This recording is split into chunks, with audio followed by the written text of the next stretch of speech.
Today is going to be a very fun day. Today we are going out and we are going to try and do some skiing photography on film.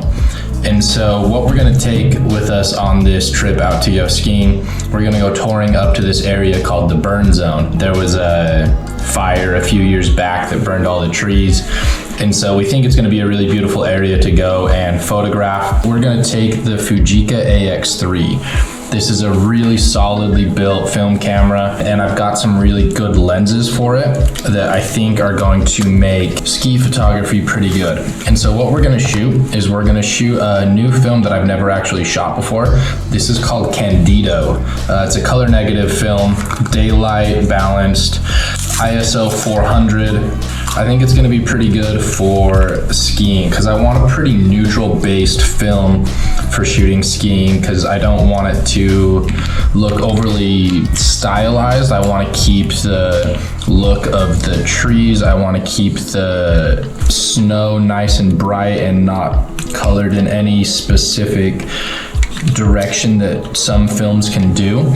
So we are going to load up the Fujica AX3 with some new film, Candido color negative. So we've got the Fujica all loaded up. We're gonna be taking a couple lenses with us. The first lens we're gonna take is this one that's on it, and this is a 55 millimeter f2.2. But the reason I really like this one is just how swirly and unique the bokeh is on it. So that's a really fun one.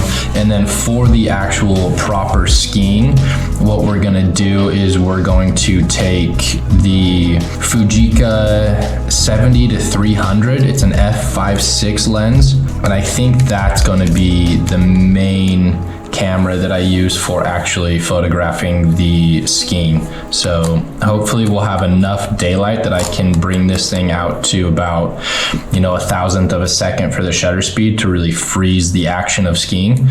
But yeah, let's see what we can go make with this. Pretty excited.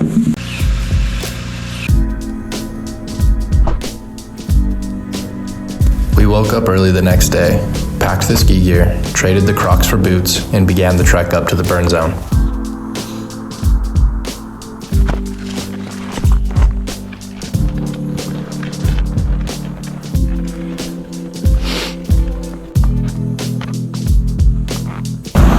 I'm confused.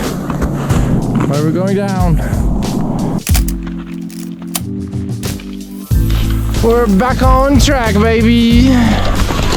Going up the mountain. What a lovely world. It's cold, it's sunny, it's sparkly. Yeah, this is church. Lordy dordy. Poor girl got scorched. Wow. I can see clearly now, the trees are gone.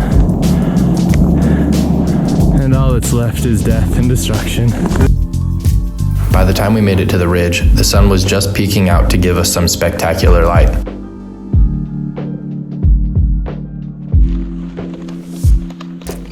The trees were absolutely beautiful. They had this outer shell of charred wood, but underneath the new growth was a wonderful reddish yellow.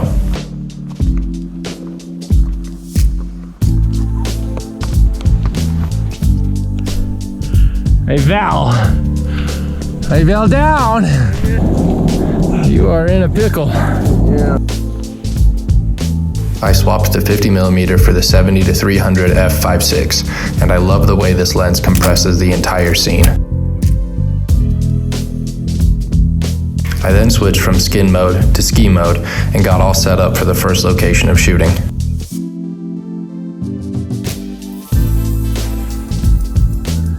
So Candido 400, I think we're in love with it. It's got amazing dynamic range. It's able to capture the bright whites of the snow and still retain all of the shadow detail. It also seems to not give off any glaring color casts, which is a common problem when shooting in the snow. You occasionally get a yellow or blue tone in the whites, but this film performs really well with all of the white. Shooting fast-paced skiing with a manual lens and film advance is surprisingly difficult. I missed focus on a few of these images, but honestly, I still really like them. Woo! It's so much bigger than you expect. Dude, yeah. The warm tones of the burnt trees, contrasted with the snow, just really do it for me. I'm hugely impressed with this film, especially considering the price. It's one of the cheaper color films, and looking at these images, you would never guess it to be a budget stock.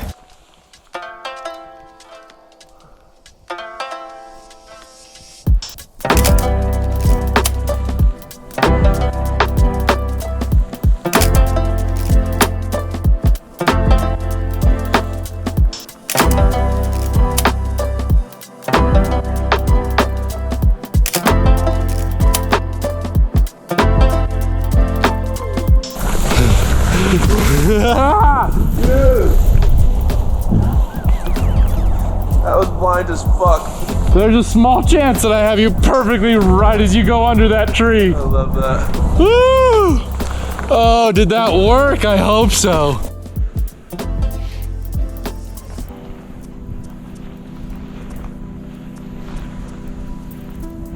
I shot about 10 frames while out skiing, but still wanted to see how the film performed under some different conditions.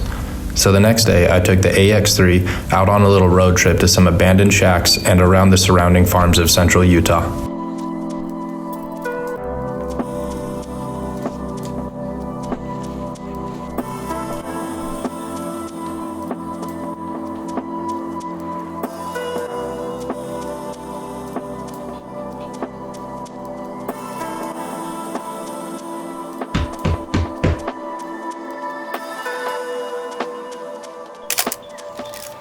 I think this is where I truly fell in love with Candido Daylight 400.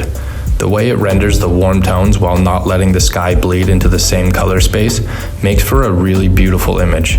This film has a mix of both warm and cool that's simply gorgeous. Hey, it's okay. Take a picture, it'll last longer. I like that. Twitchy. What? Twitchy. Is it? I like this little thing that we got here. I like this.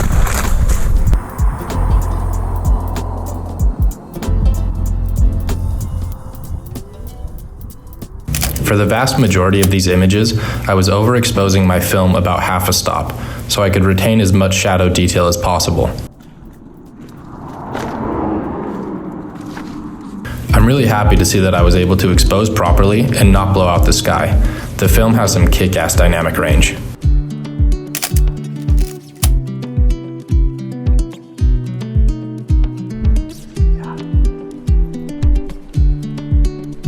Another feature of this film that I'm really impressed with is the amount of color that it renders.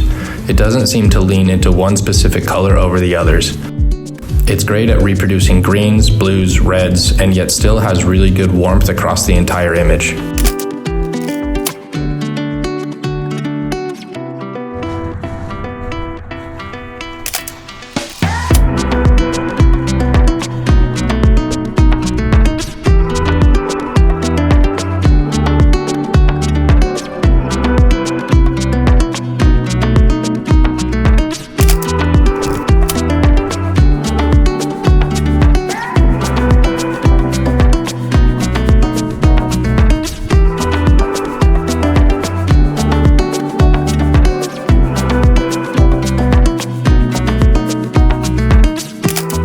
When looking at the shadows of the film, I do notice that if you have to raise the exposure in post, that the shadows tend to drift towards the red spectrum, which honestly I really like.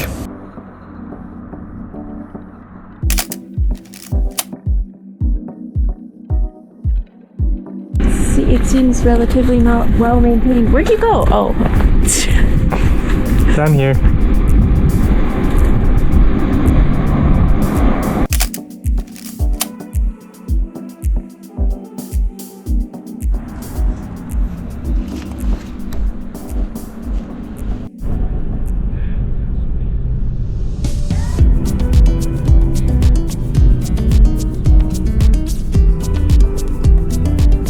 Another bit of secret sauce from this film stock is the beautiful glints of halation that you get from bright, contrasty sections in the image.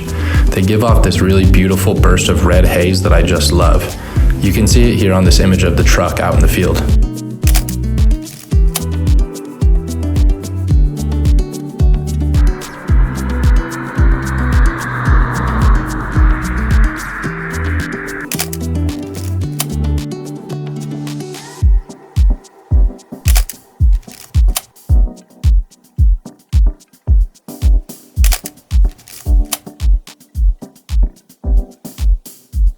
All in all, I'm incredibly excited about this film and the images I shot on it. I can't wait to try out some of their other offerings. Candido has ISO 200 bright light, 400 daylight, and 800 low light. If the other stocks shoot anything like the Daylight 400, I think I might have found my new favorite color film.